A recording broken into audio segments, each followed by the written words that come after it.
E aí pessoal, aqui quem fala é o Guto e sejam bem-vindos a mais um vídeo. Vocês sabem que eu não quero perder Banana Fish pro canal, eu quero trazer sempre conteúdo sobre Banana Fish pra cá.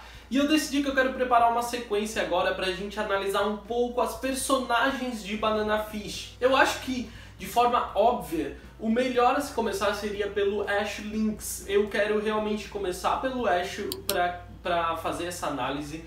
Só que para analisar o Ash eu preciso de 2 vídeos, talvez 3. No primeiro vídeo, que é esse que a gente tá fazendo agora, que a gente tá conversando agora, é o vídeo em que a gente vai analisar a história do Ash antes dos eventos de Banana Fish. No próximo vídeo a gente vai fazer uma análise geral, que é o que eu vou fazer com as outras personagens também. Só que eu quero fazer esse vídeo primeiro porque o Ash ele tem uma história muito intensa e diversas informações sobre a história dele foram colocadas durante o anime de uma forma nada cronológica. A gente recebia essas informações de uma forma bastante bagunçada, então eu decidi construir a história de Ash Lynx antes de Banana Fish pra gente poder depois analisar a personagem como um todo. E daí a análise das personagens que eu pretendo fazer com vários deles vai ser uma coisa pra gente analisar mais a personalidade deles, a história de uma forma mais abrangente, mais ampla, pouco detalhada, algumas curiosidades e tudo mais. Eu tô construindo esse conteúdo e eu acho que vai ficar bem legal. Então o Ash, ele se chama originalmente Aslan Jade Calrissian, que é o nome original dele. Ash Lynx é um pseudônimo que ele adotou depois, uma espécie de apelido que ele acabou ganhando durante as vivências dele nas ruas de Nova York. Ele nasceu em Cape Cod, no estado de Massachusetts, e ele vivia originalmente com o pai Jim, que foi abandonado porque a mãe dele, a mãe do Ash, trocou ele por um outro homem assim que o Ash nasceu. E como o pai deles, o Jim, não dava muita atenção, ele acabou se tornando muito próximo do Griffin, que é o irmão mais velho dele, que apareceu logo nos primeiros episódios e foi aquele primeiro homem que a gente vê sendo drogado por Banana Fish. O Ash e o Griffin, eles são filhos de mães diferentes e eles nunca tiveram um bom relacionamento materno com ambas, mais por culpa do Jim, que acabou traindo uma delas, o que levou ela a não ter muito apego emocional com uma das crianças e aquela confusão toda. Quando o Ash tinha em torno de 7 anos de idade, o Griffin se alistou no exército e acabou tendo que se despedir dele. Aquilo foi um choque, foi uma tristeza muito grande pro Ash, porque ele era muito apegado ao irmão.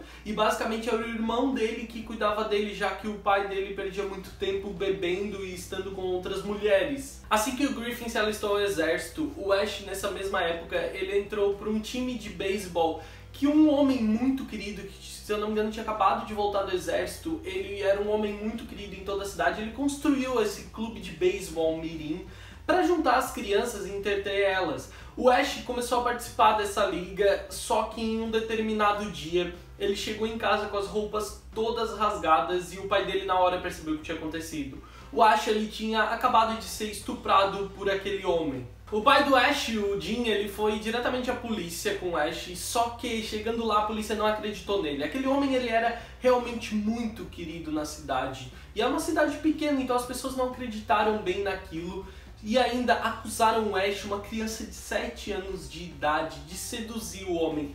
Vocês têm noção do quão revoltante é escutar isso? O Ash foi então que os grandes problemas do Ash começaram, aos 7 anos de idade, quando ele foi estuprado pela primeira vez e quando a polícia não acreditou nele e ainda disse que a droga de um menino de 7 anos de idade foi responsável por seduzir um homem. O pai do Ash então aconselhou ele a não resistir por uma questão muito de segurança, mas que ele fizesse o homem pagar sempre que ele tivesse oportunidade. E seguindo os conselhos do pai, o Ash então chegou um momento em que ele teve a oportunidade e roubou uma arma do pai dele.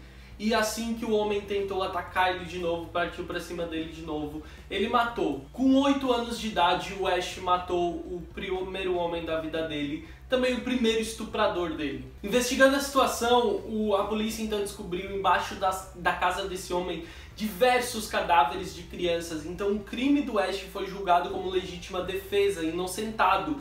Só que, como é uma cidade muito pequena, as pessoas que vivem em cidade pequena vão entender isso. Aquela história começou a se espalhar. E então o Ash ele começou a ficar muito mal falado na cidade. O pai dele, o Jim, então para tentar evitar mais transtornos, mais problemas pro filho dele, ele decidiu enviar o Ash para casa de uma irmã dele. Só que no meio do caminho o Ash fugiu. Ele acabou indo parar em Nova York e lá então ele foi encontrado por um dos homens que o Golzine usava para recrutarem crianças.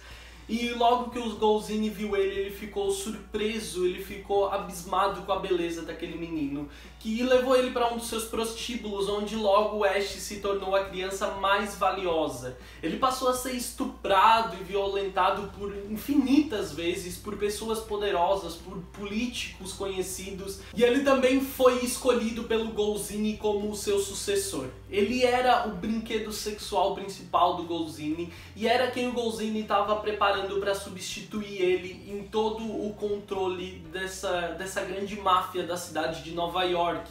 Determinado a preparar o Ash para viver no seu lugar, para assumir o seu lugar, o Jim então contratou o Blanca, um assassino de aluguel, para treinar o Ash nas diversas formas de combate e preparar ele para viver nesse mundo. Quando o Ash tinha em torno de 14 anos de idade ainda, ele acabou indo parar em um reformatório, onde ele conheceu o Shorter Wong, que se tornou o melhor amigo e o maior parceiro dele em todos os problemas, em tudo que ele fazia. Inclusive, se você quiser conhecer essa história de forma mais detalhada, eu já fiz um vídeo contando a história de Angel Eyes, que é o spin-off do mangá que conta detalhadamente a história do período em que o Ash passou no reformatório onde ele conheceu o Shorter. Eu vou deixar o link desse vídeo aqui no card e provavelmente na descrição também. O Ash ele nunca teve real intenção de assumir o lugar do Golzine. Ele usou todo esse treinamento que ele recebeu do Blanca e toda a oportunidade que ele teve por estar sempre muito próximo, viver muito próximo ao Golzine. Ele usou isso tudo durante todo esse tempo para preparar o terreno, para preparar ele, para adquirir todo o conhecimento necessário para um dia conseguir fugir do Golzine, para conseguir viver longe disso. Com o passar do tempo, o Ash ele acabou se desvinculando um pouco dessa vida de prostituição em que o Golzine inseriu ele, e ele se tornou um respeitado líder de gangues de Nova York. Ele era basicamente o maior líder entre as gangues que viviam em Nova York. Ele se tornou muito respeitado. E daqui pra frente, tudo que você vai ver na história do Ash é o que a gente acompanhou durante o período Banana Fish. Eu queria realmente trazer pra vocês, dessa ordem mais organizada, a história do Ash que a gente viu de forma bagunçada ao longo do mangá e anime. Então, eu espero que vocês tenham achado realmente interessante ver essa história do Ash dos seus 7 anos de idade, quando as coisas começaram a se tornar um grande problema, até os 17, que é quando ele acaba conhecendo o Wade e as outras pessoas e se envolvendo em toda a confusão criada pelo desenvolvimento da droga Banana Fish, que é aquilo que a gente assistiu no anime. Agora, na próxima sequência de vídeos de Banana Fish, eu devo trazer algumas análises sobre as personagens. Provavelmente o primeiro deles vai ser o Ash, onde a gente vai analisar um pouco da história dele de uma forma não tão profunda, um pouco da personalidade dele e também algumas curiosidades. E eu devo fazer isso com outros protagonistas e alguns coadjuvantes do anime também. Deixa aqui embaixo nos comentários o que você achou desse vídeo. Eu espero realmente, de novo, que você tenha gostado, porque esse vídeo me dá muito trabalho para preparar, não só por buscar as informações de forma organizada novamente, mas porque eu tenho que analisar episódio por episódio, buscar as passagens certas para colocar aqui no vídeo para vocês conseguirem imaginar de forma melhor, lembrar e ver, para tornar a coisa visual mais rica. Então, por favor, deixe o seu like, porque esse tipo de vídeo me dá muito trabalho. Se você é novo por aqui, se inscreva para acompanhar a análise das próximas personagens. Ative o sininho para não perder nenhum dos meus próximos vídeos. Eu vejo você no próximo vídeo. Um grande beijo. Tchau, tchau.